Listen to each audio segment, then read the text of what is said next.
Ethan Carter never imagined that growing tomatoes in his own driveway would turn him into a prisoner. But when the Homeowners Association, HOA, declared war on his small vegetable garden, things spiraled out of control in ways he never expected. It all started 3 months ago when Ethan lost his corporate finance job. With mortgage payments looming and grocery prices skyrocketing, he decided to make the most of his driveway, a spot that received 6 hours of perfect sunlight daily. Within a week, he had 2 neat rows of containers filled with tomatoes, peppers, and herbs. His first harvest saved him nearly $50, and some neighbors even stopped by to compliment his efforts. But not everyone was pleased. Olivia Harrington, the HOA president, viewed Ethan's garden as a violation of the community's aesthetic standards. She wasn't just any neighbor.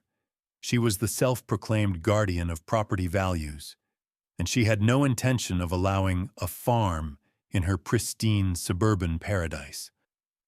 What started as a few warning emails quickly escalated into fines, threats, and eventually a shocking act of sabotage that turned Ethan's quiet battle into a full-blown war. And when the HOA installed metal spike strips around his car to trap him, Ethan knew it was time to fight back. Ethan had read the HOA bylaws from cover to cover, twice. Nowhere did it prohibit container gardens. Yet, that didn't stop Olivia Harrington from launching an all-out attack. 3 days after her initial warning, Ethan received an official notice. Your agricultural activities are inconsistent with the community's residential character. Failure to comply will result in a $100 daily fine. The letter was signed by Olivia and the entire HOA board. Ethan's hands trembled as he calculated the cost. His savings were already running low. This fine could push him toward foreclosure. But instead of backing down, he decided to fight smarter. He spent the next night researching HOA laws, looking for any loophole that could protect him. That's when he found it. A county ordinance that explicitly allowed container gardening in residential areas. It wasn't just legal, it was protected. Armed with this information, Ethan sent a formal response to the HOA, citing county regulations and accusing them of selective enforcement. He even took photos of every other HOA violation in the neighborhood: unapproved lawn ornaments, basketball hoops, even Olivia's own koi pond, which required a variance she had conveniently granted herself. But when he hand-delivered the letter, Olivia just smirked. We interpret the rules, Ethan, not homeowners. That night, Ethan installed a security camera overlooking his driveway. It turned out to be the smartest decision he ever made.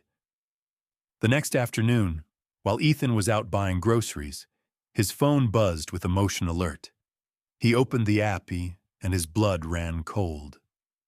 3 teenage boys, one of them unmistakably Olivia's son, Tyler, were riding their bikes onto his property, kicking over his tomato planters like it was some kind of game. Soil spilled everywhere. Young plants snapped in half, and as the boys rode away laughing, Tyler's voice was crystal clear on the recording. Mom says these need to go. Ethan raced home to find his driveway littered with broken plants. His heart pounded with anger, but before he could even process what to do next, a police car pulled up. Officer Davis stepped out, looking uncomfortable. We got a report of illegal farming on this property.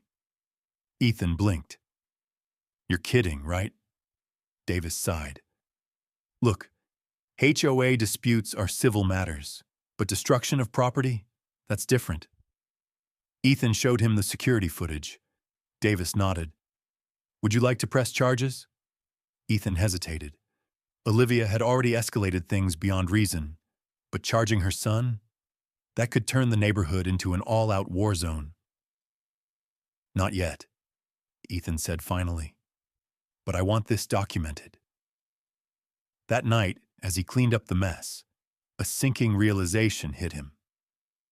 Olivia wasn't just trying to fine him into submission. She was trying to make his life so miserable that he would give up entirely. But Ethan wasn't giving up. Ethan woke up to find something far worse than a vandalized garden.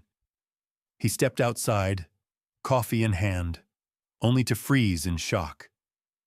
His car was completely surrounded by metal spike strips, long, razor-sharp teeth gleaming in the morning sun.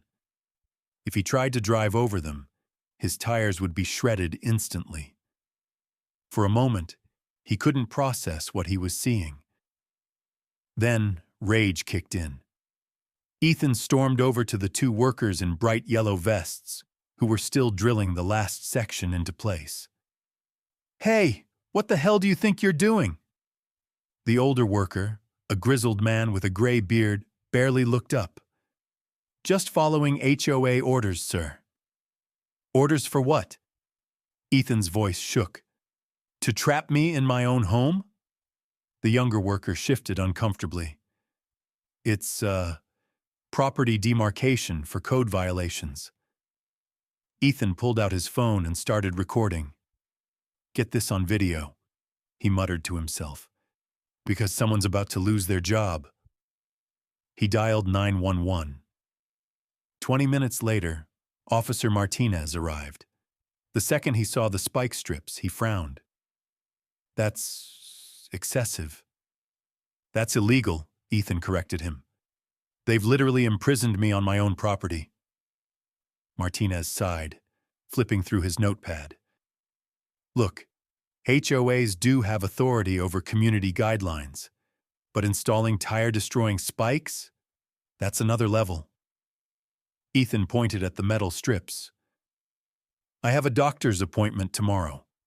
I need to pick up my mother from physical therapy, and now I can't even leave my driveway without wrecking my car." Martinez turned to the workers. "Did the homeowner give consent for this?" The older man shook his head. "We were told it was HOA mandated." Ethan clenched his jaw. "HOA doesn't own my driveway. I do." Martinez rubbed his temple. "You need to talk to your HOA board directly. But between us?" He lowered his voice. "You should get a lawyer." Ethan didn't waste a second. He stormed across the street, straight to Olivia Harrington's house. She was already waiting for him. "Well, well," she purred, her arms crossed smugly. "I see you've noticed our latest enforcement measure." "This is illegal," Ethan growled. Olivia's eyes gleamed with triumph. "Not illegal. Enforceable. You've had multiple warnings. Now you can either remove your little farm or keep enjoying your situation." Ethan's fists clenched. "You installed spike strips around my car and think that's legal?" She smirked. "We're protecting the integrity of our community. Maybe next time you'll think twice before defying the board." As she turned to walk inside, Ethan called after her. "You forgot something, Olivia." She paused, glancing back. "I did my research," Ethan said, voice cold. "And I just found a legal detail you missed, one that's going to end this war." And for the first time, Olivia's smirk faltered. Ethan didn't waste a second. He knew he couldn't fight Olivia and the HOA on their terms. He had to outsmart them. That night, while the spike strips still caged his car, he borrowed his neighbor Ellie's SUV and drove straight to the county records office. If Olivia was willing to play dirty, he'd play smarter. The office was nearly empty when he arrived. A tired-looking clerk glanced up. "Property dispute?" she asked. Ethan nodded. "Something like that." 3 hours later, surrounded by dusty records and yellowed legal documents, Ethan finally found it. The one legal detail that Olivia and her HOA minions had overlooked. His heart pounded as he read the small, nearly forgotten clause buried in the original community covenant. In accordance with the County Agricultural Heritage Protection Act, all homeowners retain the right to cultivate food-producing plants on their property. This right shall not be infringed by any future homeowners association or governing body. Ethan grinned. This wasn't just a loophole. This was checkmate. He copied every relevant page, then called the best property rights lawyer in town, Sarah Jenkins. The next morning, as Ethan stepped outside, Olivia was already waiting for him, sipping coffee on her porch like nothing had happened. "Lovely morning, isn't it?" she called out. "Have you reconsidered your stance?" Ethan smirked, holding up the legal documents. "Oh, I've reconsidered, all right. And I think you are the one in trouble." For the first time, Olivia's confident expression cracked. "See?" Ethan continued, walking toward her. "This entire subdivision was built on land covered under an Agricultural Protection Act, which means my garden? Completely legal. More than that, actually, it's specially protected by law." Olivia paled slightly but recovered quickly. "Even if that's true, the HOA has discretionary power over community standards." Ethan shook his head. "Not when those standards violate county law. You've been selectively enforcing rules, harassing homeowners, and—" he pointed at the spike strips, "illegally detaining me in my own home." At that moment, a black SUV pulled up. Sarah Jenkins stepped out, her briefcase in hand. "Who's this?" Olivia asked, her voice strained. "My lawyer," Ethan said simply. Sarah smiled, handing Olivia a thick stack of legal filings. "You're being served. We're filing an emergency injunction to have the spike strips removed immediately. Oh, and Ethan here is also suing the HOA for harassment, selective enforcement, and illegal detainment. You might want to lawyer up." Olivia's face turned ashen. Ethan leaned in slightly. "By the way," he added, "you really should have checked the law before you started this war." As Sarah and Ethan walked away, Olivia stood frozen in place, gripping the legal papers in her shaking hands. And for the first time since this all began, Ethan knew he was going to win. By noon, the lawsuit was officially filed, and the neighborhood was buzzing with whispers. Ethan had gone from the guy with the vegetable driveway to a full-blown symbol of resistance against HOA tyranny. But Olivia and her crew weren't ready to surrender. That afternoon, Ethan spotted her walking door to door, talking to neighbors. She wasn't just doing damage control, she was rallying support, trying to convince the community that he was the problem. "She's spinning the story," Ethan muttered. Sarah, his lawyer, nodded. "We expected this, but we have something she doesn't. A legal upper hand and public opinion shifting in our favor." Ethan decided to take control of the narrative. That evening, he posted a single photo in the neighborhood Facebook group, the spike strips surrounding his car. Caption: "Is this how HOAs should handle minor disputes?" The response was instantaneous. Dozens of comments flooded in. Neighbors who had been fined over the years began sharing their own stories. "They fined me $500 because my flowers were the wrong shade of yellow. I had to pay for a fence they approved, then removed it when Olivia changed her mind. They rejected my son's wheelchair ramp for not matching the community aesthetic." Ethan had known the HOA was strict, but he hadn't realized just how deep the resentment ran. By morning, the story had gone viral. A local news station picked it up. "Homeowner trapped by HOA over vegetable garden." That's when Olivia made her biggest mistake yet. She stormed onto Ethan's lawn, camera crew still filming, her face tight with anger. "You're making us look like monsters," she hissed. "Take this down or what?" Ethan crossed his arms. "You'll install more illegal traps? Have my car towed? Maybe burn my garden down next? Her jaw clenched. We will fight this. Ethan smirked. Good luck. The county law is on my side. And by the way, he pointed to the growing crowd of neighbors watching. It looks like our community standards are changing. She turned on her heel and stormed off. But for the first time, she looked worried. 2 hours later, Sarah called with an update. The judge just granted our emergency injunction. The HOA has 24 hours to remove the spike strips or face contempt charges. Ethan grinned. And Olivia? She's about to have way bigger problems. The judge also ordered an independent audit of the HOA's finances.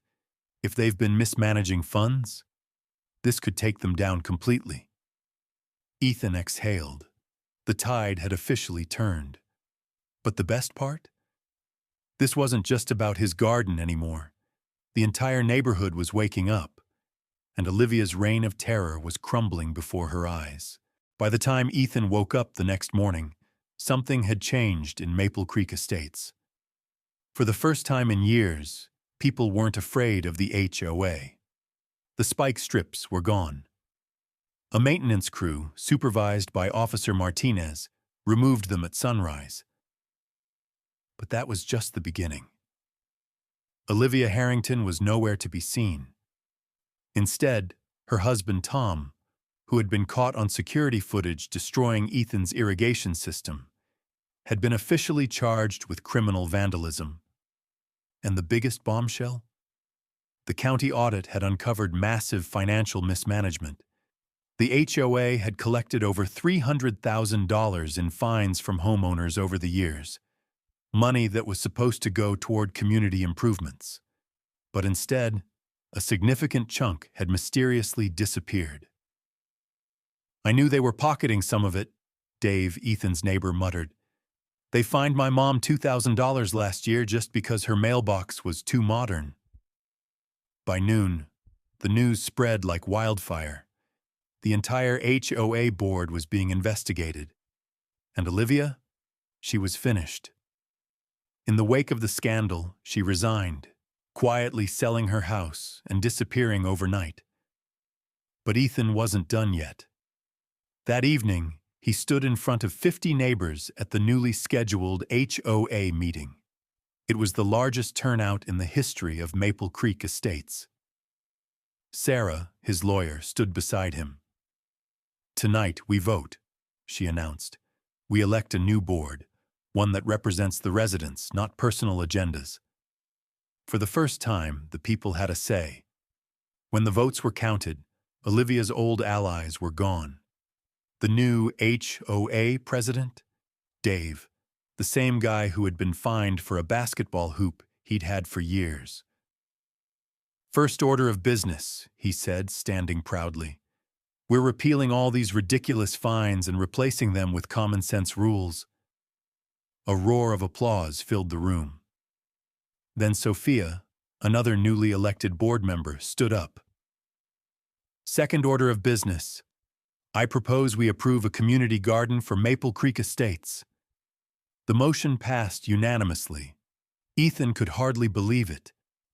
3 months ago, Olivia had declared war over a single driveway garden. Now the entire community was coming together to plant an even bigger one. As he left the meeting, Ellie clapped him on the back. You did it, she said. Ethan shook his head. We did it. That night, as he watered his still-standing tomato plants, his phone buzzed. A text from Sarah. Guess what? The county just introduced a new bill, the Homeowner Food Freedom Act, inspired by your case. Ethan grinned, looking out over the neighborhood he had just helped change forever. Because in the end, this had never just been about vegetables. It was about taking back control. 3 months ago, Ethan Carter was just a man trying to grow tomatoes in his driveway. Now he had unintentionally sparked a movement, one that extended far beyond Maple Creek Estates. The day after the HOA board elections, Neighbors gathered on the newly approved community garden plot, an unused piece of land near the playground that Olivia had once deemed too messy for public use. But today, it wasn't an eyesore. It was a new beginning. Ethan watched as families arrived, bringing soil, tools, and seeds. Parents taught their kids how to plant carrots and strawberries. Older residents, who had lived in the neighborhood for decades, shared gardening wisdom that had once been ignored in favor of community aesthetics.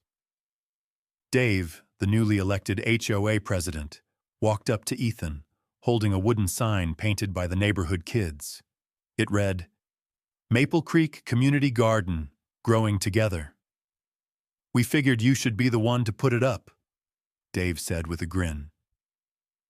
Ethan took the sign and hammered it into the ground, the crowd cheering as it stood tall, a symbol of everything they had fought for. But the impact of this fight went far beyond Maple Creek. Ethan's case had made national news, drawing attention to HOA abuse across the country. People from other communities reached out, asking for advice on fighting back against unfair fines and restrictions. A group from Oak Ridge Estates wanted help starting their own community garden. Another neighborhood was planning to sue their HOA for similar selective enforcement. And then came the biggest shock of all. A month after the court ruling, Ethan received an invitation to speak before the County Planning Commission. They were considering new regulations that would limit HOA power, ensuring that no homeowner would ever face retaliation for growing their own food again. "Your case has become a turning point," the commissioner told him. "People are demanding change, and change was happening." Even Olivia Harrington, once the neighborhood's biggest tyrant, had been forced into silence. After she sold her house and left town, no one had heard from her. Her husband Tom, after completing his court-mandated community service, had ironically helped build the very garden Olivia had tried to destroy. Ethan didn't need revenge. He had something better. As he stood in his driveway that evening, watering his still-thriving tomato plants, he ran a hand over the faint scars in the concrete, marks where the HOA had once installed spike strips to trap him. They were a reminder of how far he had come. Because sometimes the most important victories aren't just about winning a lawsuit or beating an unfair system. They're about showing people that they don't have to accept injustice, that when you fight for what's right, you don't just change your own life, you change the world around you. Ethan's battle with the HOA wasn't just about a vegetable garden. It was about standing up for his rights in the face of unfair power. What started as a personal fight turned into something much bigger, inspiring homeowners across the country to challenge abusive HOA practices. But the biggest lesson? Know your rights. Too many people accept unfair rules simply because that's how things are. Ethan didn't just comply. He researched, fought back, and won. If he had given up, Olivia and the HOA would have continued their selective enforcement, making life miserable for everyone. If something feels unfair, challenge it. Read the fine print. Laws are often on your side. Strength comes in numbers. A united community can take down corruption. If you're dealing with a difficult HOA, here are some steps you can take. 1. Read the HOA bylaws carefully. Many rules are vague or selectively enforced. Know exactly what they can and cannot do. 2. Check local and state laws. As Ethan discovered, county and state laws can override HOA rules. Many places have protections for homeowners. 3. Document everything.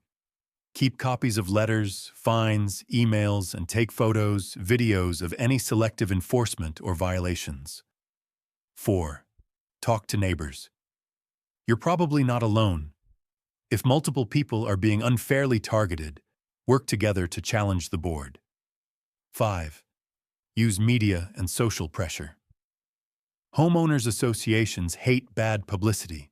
A well-placed social media post, like Ethan's, can force them to back down. 6. Get legal help if needed.